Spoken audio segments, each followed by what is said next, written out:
Gracias por la invitación. En esta presentación me interesa abordar de modo general las principales características que tuvo la agrupación de jóvenes nacionalistas de derecha llamados Tacuara, y sobre todo dar cuenta de cómo estos chicos de clase media acomodada fueron vistos por la sociedad argentina de su época en relación a su creciente radicalización política y a sus actividades antisemitas. Yo hice una tesis de maestría sobre Tacuara, pero más que nada estudiándolo desde la historia cultural. Sin embargo, voy a dar algunas características generales ahora sobre quiénes eran, ¿no? Tacuara había sido fundada en 1955 por ex militantes de la Unión Nacionalista de Estudiantes Secundarios y de la Alianza Libertadora Nacionalista. Originalmente tenían estas características que decía: eran de derecha, eran antisemitas, eran revisionistas y nacionalistas. Con el correr de la década del 60, este mapa ideológico se fue viendo alterado y de hecho se desprendieron tres subgrupos por estas transformaciones. En primer lugar, en 1960 se radicalizaron las tendencias antiperonistas y antisemitas del grupo y se separó de Tacuara la Guardia Restauradora Nacionalista, dirigida por Ezcurra. En 1961 se exacerbó en un sector de Tacuara el acercamiento al sindicalismo peronista y se separó del grupo original el Movimiento Nueva Argentina, que era un grupo peronista, nacionalista peronista. Finalmente, en 1963, y con las influencias de la Revolución Cubana y los crecientes vínculos con el peronismo de izquierda, impactaron en esta subdivisión de una tercera facción que se llamó Movimiento Nacionalista Revolucionario Tacuara, es decir, un grupo más de izquierda con simpatías peronistas y comunistas. El otro, un grupo bien antisemita, bien antiperonista, anticomunista, y después un grupo peronista. Y el grupo original, el Movimiento Nacionalista Tacuara, siempre siguió existiendo también. Es decir, en un corto periodo de tiempo, la organización nacionalista juvenil más importante del periodo postperonista, es decir, después del golpe contra Perón, se vio afectada por las reconfiguraciones ideológicas propias del nacionalismo de esa época y por el nuevo escenario político nacional e internacional, dominados tanto por el nuevo rol del peronismo como por los reacomodamientos políticos propios de la Guerra Fría. Pese a esto, el amplio universo de jóvenes militantes nacionalistas de la época fue asimilado a un imaginario unívoco, que se amparó bajo el paraguas de Tacuara, en términos generales. O sea que a lo largo de toda la década del 60 predominó en la opinión pública una imagen de Tacuara antisemita y con claras reminiscencias estéticas nazis.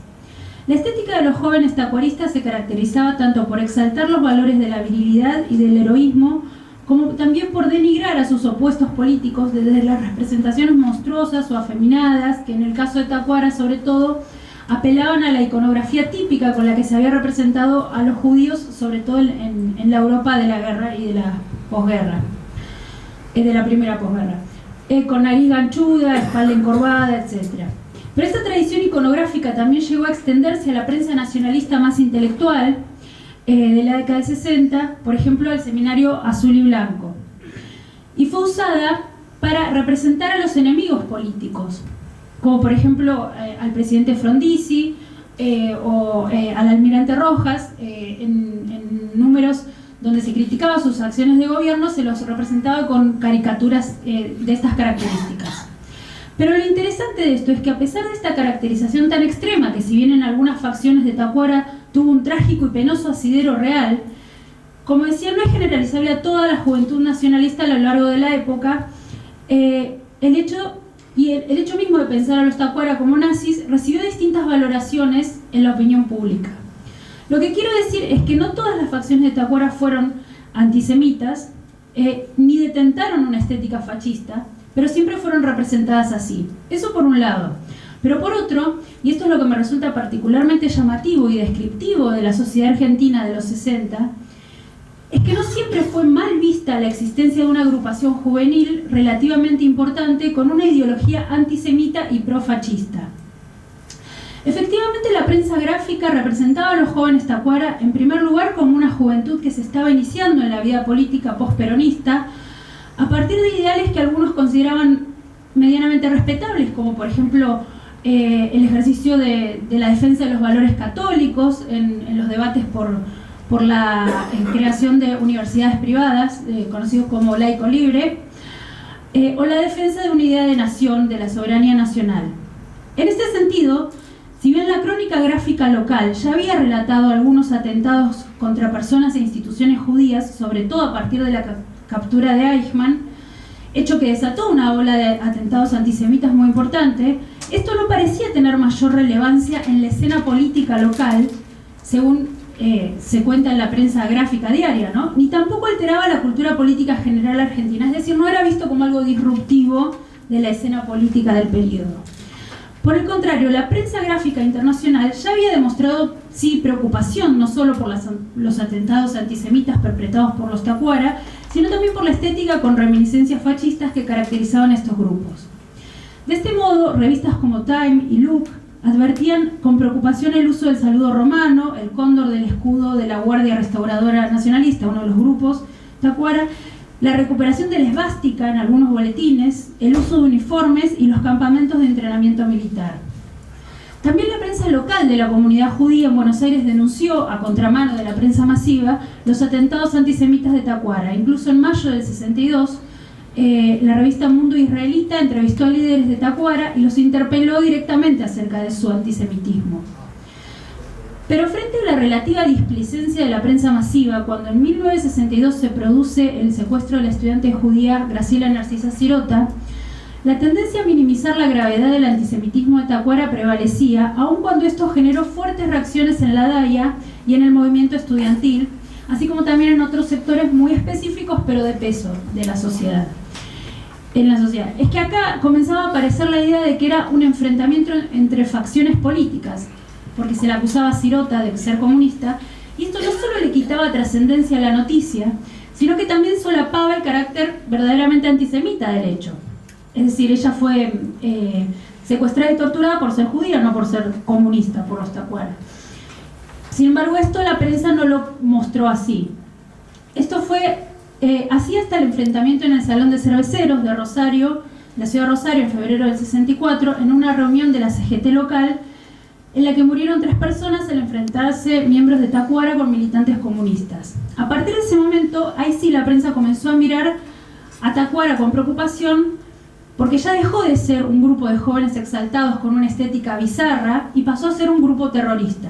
Sin embargo, esto volvió también a solapar la gravedad del antisemitismo de Tacuara, debido a que su violencia política se circunscribió a un estado de la situación política más generalizada en el país y se redujo a una preocupación por el enfrentamiento entre comunistas y nacionalistas, es decir, 2 extremos políticos. El tiroteo en el Salón de Cerveceros fue a la vez el desencadenante de otros 2 acontecimientos que fueron rescatados ampliamente por la prensa.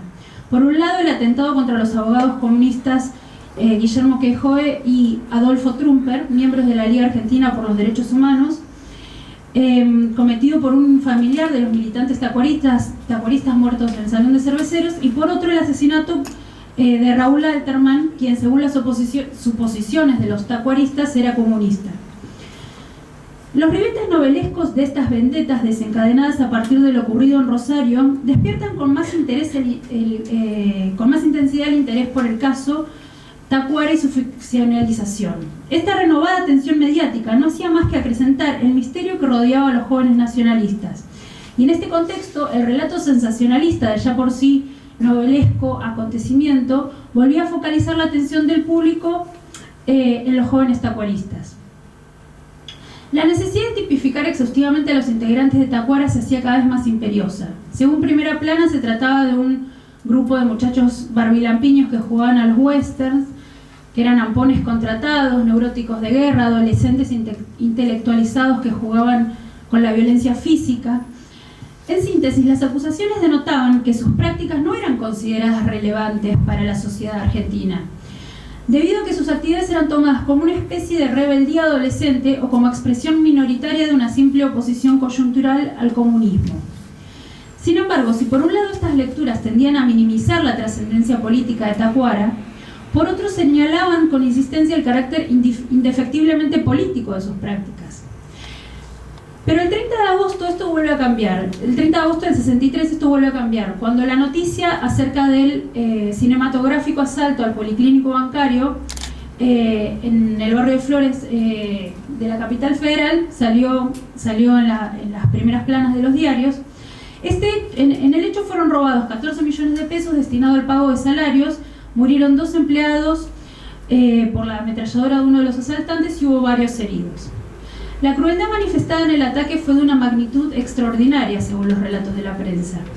Esto causó un fuerte impacto en la opinión pública de aquel entonces, pero la noticia fue desapareciendo de las páginas de los principales diarios hasta el 24 de marzo del 64, cuando el caso retornó estrondosamente, cuando se descubrió que habían sido los miembros de Tacuara que habían cometido el asalto.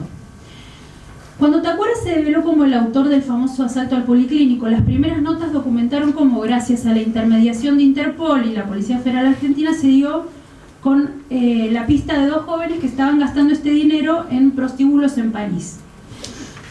La reposición del caso del Policlínico a partir de esto reintrodujo la pregunta acerca de la creciente violencia política, pero también introdujo la cuestión de la doble moralidad de la militancia política de los tacuaristas.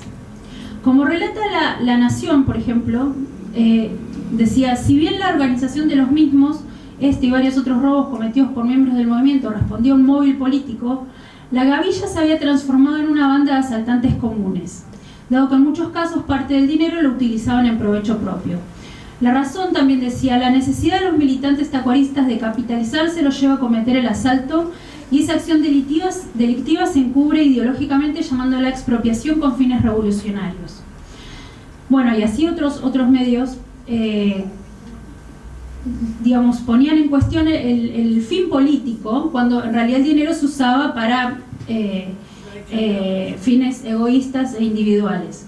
Es que la opinión pública, que había destacado el carácter político de la organización a la luz de los nuevos acontecimientos, cuestionaba seriamente la característica de ser político e incluso acusó a los miembros de Tacuara de sostener prácticas que se contradecían gravemente con sus supuestos ideales políticos, como por ejemplo priorizar el interés nacional. Entonces, el descubrimiento de esta nueva arista del fenómeno Tacuara renovó el interés de los medios por describir y comprender a esta agrupación. Y en este sentido, el caso del asalto al Policlínico, protagonizado por Tacuara, marcó un antes y un después en la manera en que fue representada en la época esta agrupación.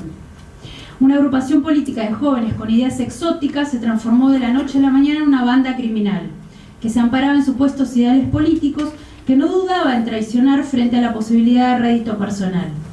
La idea del militante de Tacuara como delincuente ya era compartida por la opinión pública, pero solo tomó forma plena luego del caso del Policlínico. Es que la prensa, al fin y al cabo, siempre presentó a estas agrupaciones como un grupo incapaz de influir en la escena política local. Pero más allá de ciertas salvedades a esta afirmación, ni las propuestas políticas ni el ideario neofascista de Tacuara se consideraron nunca con seriedad. Del mismo modo, la presencia de Tacuara en los discursos de la época llegaría también a las salas de cine. El cine nacional contemporáneo, es decir, de los 60, estuvo signado por el auge del llamado cine de autor. Una de las temáticas más recurrentes de este cine era el autoritarismo, generalmente representado a través de figuras de líderes masculinos y fuertes en relación con grupos. También eran usuales las explicaciones psicológicas como respuestas a los problemas sociales de aquel entonces.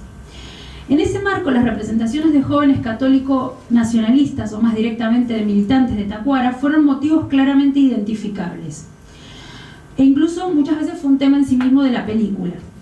En varias de estas películas que se destacaron, aparecen de hecho miembros de Tacuara como protagonistas. Así, por ejemplo, la presencia del personaje de Tacuara simbolizaba la decadencia de una juventud inmadura en general, con profundos sentimientos nacionalistas y decepcionada de la vida política tradicional. Este es el caso de las películas Los Guerrilleros, de Lucas de Mare, La Caída, de Torre Nilsson, Dar la Cara, de José Martínez Suárez, todas películas que, si bien Tacuara no es el protagonista de esas películas, pero aparece algún militante de Tacuara como para justificar esta idea de una juventud asqueada y aburrida, y que se vuelca hacia la violencia política por esto.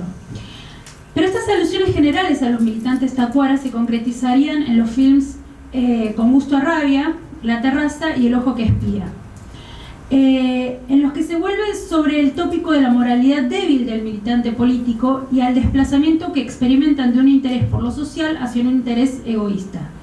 Si bien en estas películas aparecen referencias a atentados o simbologías fascistas y antisemitas, estas son características de fondo en las que no se profundiza y solo vienen a describir un cuadro muy general de jóvenes burgueses que usan la política para divertirse.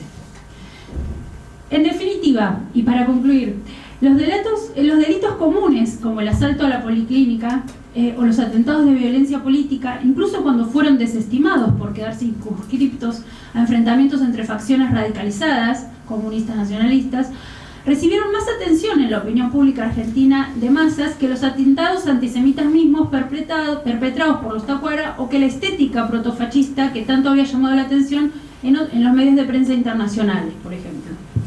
Bueno, gracias.